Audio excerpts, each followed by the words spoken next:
یہ کراچی سے میرے ساتھ میرے پیشنٹ ہیں, بڑے پرانے پیشنٹ ہیں, شاہد عمران.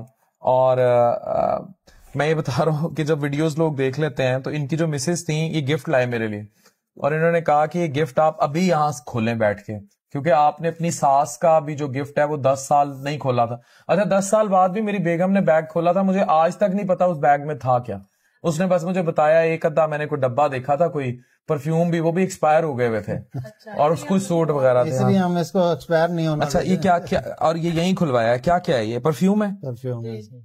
اچھا, اور یہ کلہاڑے جیسا پرفیوم ہے؟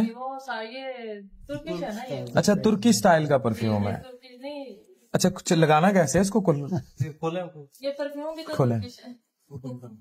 اچھا تھینک یو. اور یہ کیا چیز ہے ساتھ؟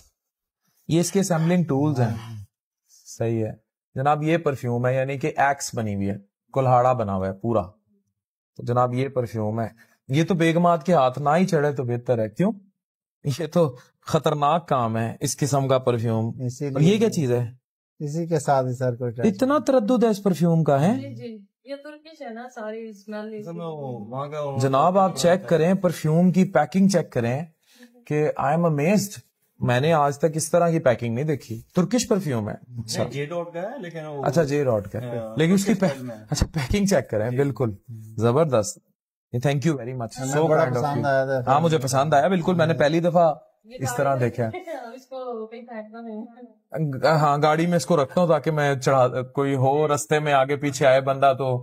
ویسے بھی میں ادھر سے, اب تو سندھ میں گمبٹ آتا جاتا تھا, اس ٹائم مجھے ڈر لگتا تھا, اب تو نہیں, میں ادھر آتا جاتا رستے میں کہ مجھے کچے میں ضرورت پڑ جائے. اگر کراچی آئے تو ہمارے پاس ضرور ہے. میں کراچی آیا تو ضرور آؤں. پہلے ایک مرتبہ آیا لیکن میرے پاس نمبر نہیں تھا, اور کوشش کرتے رہے ہم اپروچ کرنے کی, لیکن اچھا چلے میں نمبر دے دیتا ہوں, میں نمبر کر دیتا ہوں. تو جناب یہ ہے, اور انہوں نے مجھ سے زبردستی کھلوایا, and thank you very much for the gift. اور یہ گفٹ اس لیے کیونکہ گفٹ میوچل ہوتے ہیں. اچھا, اور میں اب کوئی چارجز اور وہ نہیں لوں گا, یہ اب آپ کا نہیں, دس از ڈیو. نہیں وہ میرا ہے نا. Thank you very much.